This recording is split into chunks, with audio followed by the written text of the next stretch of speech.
Le Tour du Monde. Le Tour du Monde, c'est une émission d'opinion, surtout d'analyse de l'actualité sociopolitique, économique, culturelle et sportive au Bénin, en Afrique et dans le monde. Sur différents sujets, il s'agit de mieux informer pour un monde plus juste. Le Tour du Monde, c'est une coproduction de Guérit TV Monde et 3R Média.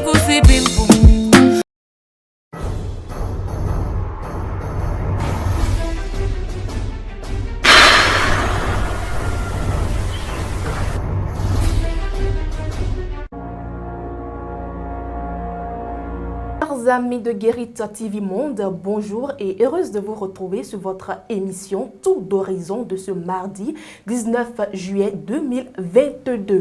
Comme de coutume, nous démarrons par le bulletin d'information. Festival international du pain tissé, les préparatifs sont en cours. À la faveur d'une conférence de presse tenue ce mardi 19 juillet à Cotonou, à la Chambre du commerce et d'industrie du Bénin, l'Association du développement du textile local et la marque Lolo Andoche ont rendu public les hostilités inscrites au menu du festival. En face de ce trio se trouve une vingtaine de journalistes. Ils participent à la conférence de presse organisée par l'Association du développement du textile local et la marque Lolo Andoche. L'événement entre dans le cadre des préparatifs du Festival international du pain tissé FIPAT programmé pour le mois d'octobre 2022. Il y aura une exposition vente pendant 5 jours à Canal Olympia. Rassurez-vous, notre l'exposition se fera sous des tentes climatisées afin de donner la valeur qu'il faut au textile. Et tout ça est parti d'un constat où, une fois, nous avons une personnalité qui nous a dit un jour, le pain tissé, quand on le porte, on ressemble à Batman parce que c'est trop dur. Et nous lui avons prouvé le contraire. Et nous nous sommes dit, ça veut dire qu'il y a beaucoup qui pensent comme ça dans la population. Pour ce, nous avons l'obligation de faire valoir, de faire connaître davantage le pain tissé et d'amener les gens à aller vers toucher du doigt de quoi il s'agit. L'autre objectif du FIPAT, rappelé par le délégué général de ce festival, est le manque d'identité des stylistes béninois à l'étranger. Nous faisons nos vêtements avec du tissu venant d'ailleurs. Et du coup, il faut appeler le nom du créateur et dire d'où il vient avant qu'on le sache que c'est un béninois. Parce qu'aujourd'hui, grâce à notre association ACMB, nos créateurs sortent des vêtements extraordinaires. Et quand on va, on se demande si c'est vraiment le Bénin. Or, avec notre Canva, déjà, dès qu'on dit que c'est une création à base de Canva, automatiquement, il faut qu'on pense au Bénin. Le Festival international du pain tissé, c'est 5 jours d'activité intense pendant le mois du consommant local. Le directeur exécutif du festival a dévoilé au cours de cette conférence de presse le contenu de l'événement dédié au pain tissé. Déjà, le premier jour, nous avons déjà le lancement qui se fera le 19 octobre à Canal Olympia. Et en plus de ça, il y aura également un village que nous allons appeler le village Lipat. Et vous aurez à voir les belles choses que font les tisserands. Sur le même site, à Canal Olympia, nous aurons le vendredi 21 octobre un grand défilé de mode. Vous aurez également des shows de musique, vous aurez de grands artistes qui seront présents sur le site. En fait, on a voulu véritablement faire un événement participatif. C'est pour cela que vous aurez également un village culinaire où vous aurez à goûter les mets de chez nous. Le samedi, nous aurons également, et cette fois-ci à Golden Tulip, qui est le second site, un grand défilé de mode. Donc, nous voulons véritablement montrer aux gens que les potentialités, le Bénin en a. Les potentialités, le Bénin sait les vendre. Nous aurons également, dans cette ligne transversale, des visites touristiques, parce que le Bénin en regorge. Par ailleurs, ce grand rendez-vous de la mode sera marqué par des moments de réflexion sur le devenir du pain tissé béninois. Il y a un thème général qui a été conçu Mais il y aura des thèmes plus inclusifs pour mieux expliquer tout ce qui se passera dans le secteur. Et ceux qui participeront à ce talk, c'est les acteurs, les tisserands, les investisseurs, les banquiers, les GSM, tous les acteurs qui pourront s'intéresser à la chose. Et les spécialistes, les experts en la matière dans notre pays sont conviés à ce talk le jeudi 20 octobre ici à CCI Bénin. Aux questions posées par les professionnels des médias, Lolo Andorche, délégué général du FIPAT, a apporté des réponses adéquates. Le textile est pourvoyeur d'emplois, d'où la réussite d'un tel événement doit préoccuper tous les acteurs de ce domaine. Le Festival international du pain tissé a déjà reçu le soutien de plusieurs partenaires. Soyez le prochain sur la liste afin que le FIPAT, qui s'annonce aujourd'hui, s'organise pour toujours. Aujourd'hui, dans nos sociétés, l'appui financier de la femme dans un foyer s'avère nécessaire. Sur le sujet, la rédaction de Guérita TV Monde a réalisé cet élément pour vous. Suivez. Au cours de ces dernières années, les femmes ont réussi à se faire une place dans la vie économique. Au sein des couples, leur indépendance financière vient de leur volonté à gagner de l'argent en travaillant. Mais force est de constater que certains hommes refusent que leurs femmes exercent un métier ou une activité génératrice de revenus. Quand la femme n'exerce pas un métier au sein d'un couple, c'est vraiment difficile. Elle ne peut compter seulement sur son mari pour toutes les dépenses de la maison. Pour son propre bonheur et le bien-être de ses enfants, elle doit travailler. Même si c'est un petit commerce devant sa maison, c'est déjà important. Avant de se marier à une femme, il faut qu'elle ait un boulot. Une femme ne peut pas rester tranquille et attendre tout de l'homme dans notre société d'aujourd'hui. La jalousie oblige les hommes à interdire à leurs femmes de travailler. Le couple doit se baser sur la confiance. Moi, j'ai plusieurs cas. Je pense que le monde a évolué et on doit bannir ces pratiques de notre société. Comment la femme peut se supporter? Pour l'épanouissement de la femme, il est nécessaire qu'elle travaille. Raison pour laquelle des citoyens invitent les hommes qui s'y opposent à revoir leur copie. J'invite les hommes à laisser leurs femmes travailler, c'est pour leur propre bien. Il y aurait des situations de couple qu'elle pourra gérer à votre absence.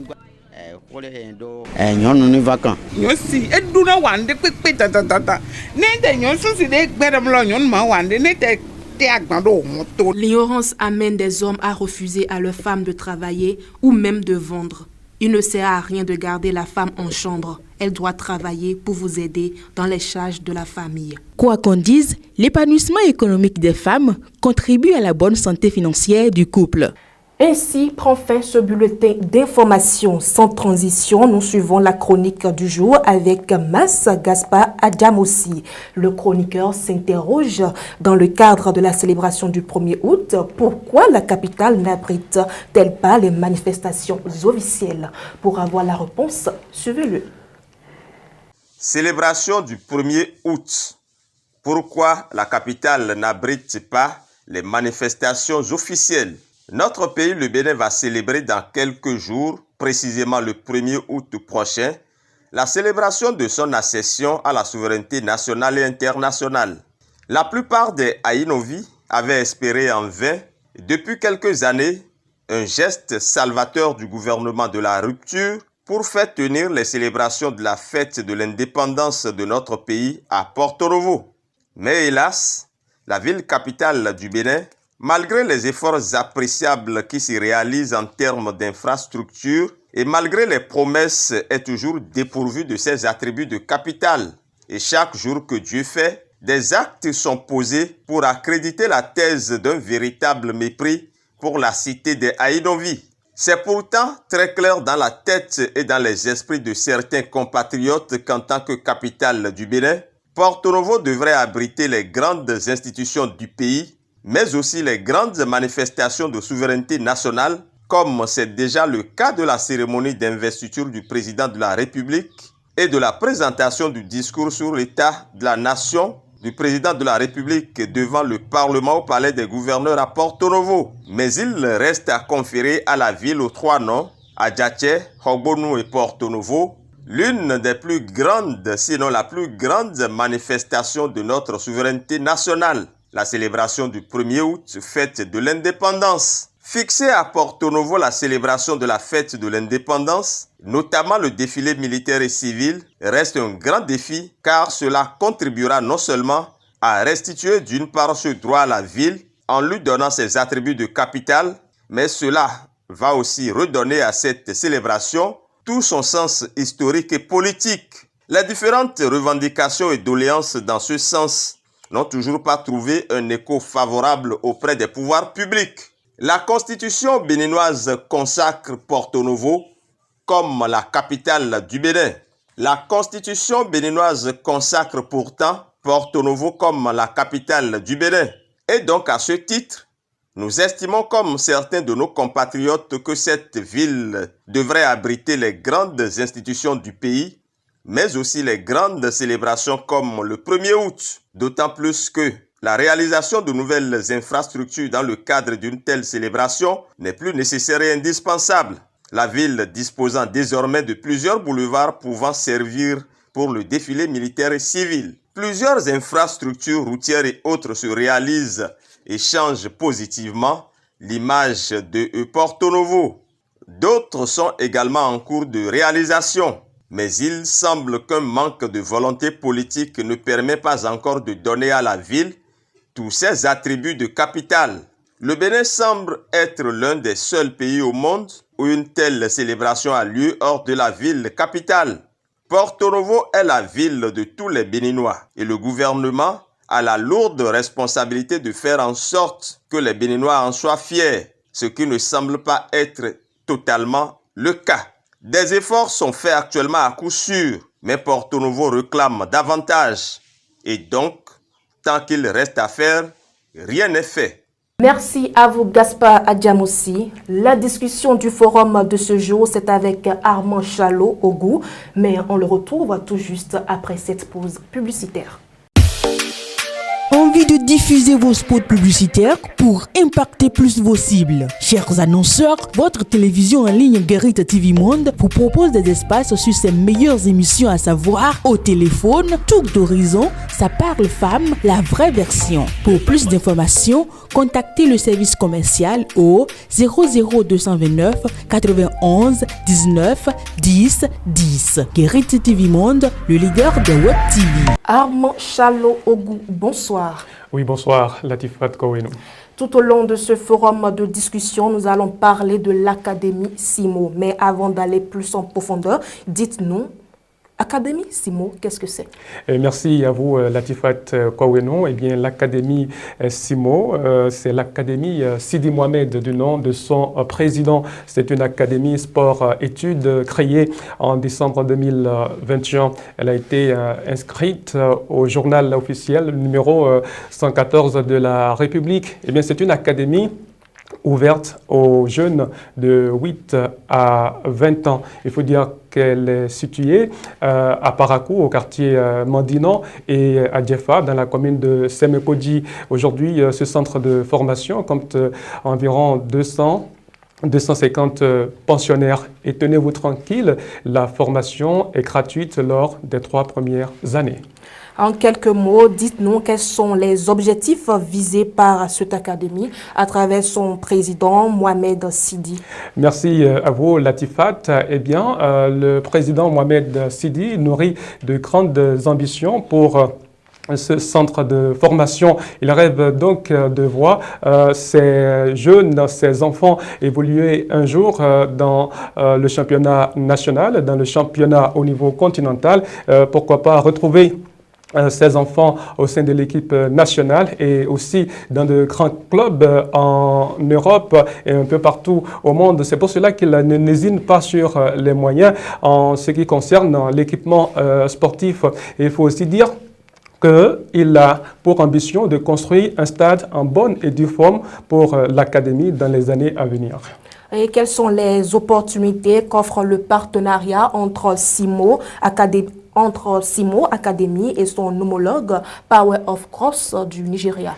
Ok, il faut dire que la signature du document qui atteste le mariage sportif entre l'Académie Simo et son homologue Power of Cross du Nigeria a eu lieu samedi dernier à Jeffa. Eh bien, cet accord, ce partenariat offre plusieurs opportunités, non seulement aux jeunes du centre de formation Power of Cross, mais également aux joueurs de l'Académie Simo. Et entre autres opportunités, il faut dire que les joueurs du Bénin pourront être recrutés. Je vais parler des joueurs de l'Académie Simo, auront la chance d'être donc recrutés dans des clubs de football au Nigeria. Et aussi, ça va permettre l'éclosion des talents, la promotion des jeunes valeurs, et cela va permettre donc de valoriser le football non seulement au niveau du Bénin, mais également au niveau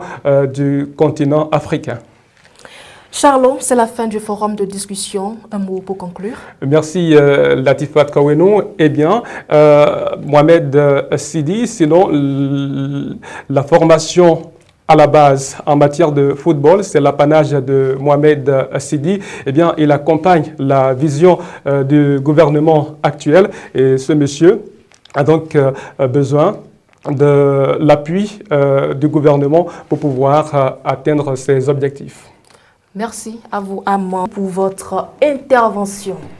Dans la vie, les situations difficiles surgissent par moments. Alors, quand les temps sont durs, que faites-vous? Quand c'est dur, si vous n'avez pas ce que vous voulez là, il faut chercher d'autres alternatives. Ce qui est sûr, s'il n'y a pas le riz, il y aura certainement un autre repas préparé ou bien un autre repas concocté rapidement. Dans ce cas-là, c'est sous l'inspiration. Je peux improviser pour dire que ne t'inquiète pas, il y a quelque chose que j'ai prévu, mais juste que j'attends 1 heure pour que la chose puisse rentrer. Donc calme-toi. Tout est au contrôle et que ça va passer. Donc, au fur et à mesure qu'elle serait en train de se calmer, peut-être que quelque chose pourra se passer. Parce que celui qui m'a créé aussi a prévu quelque chose certainement. C'est toujours un plaisir pour nous de finir cette émission en beauté, car il faut sourire pour agrémenter la vie, raison pour laquelle la rédaction de Guérit TV Monde vous propose la vidéo du jour. Quem é que vai sair, Aragão? Quem é que vai sair? Vai sair aí, Roninho vai entrar no quadro. É Robo que vai entrar, é? Tá querendo entrar, porra. Bora, Robo, bora, Robo.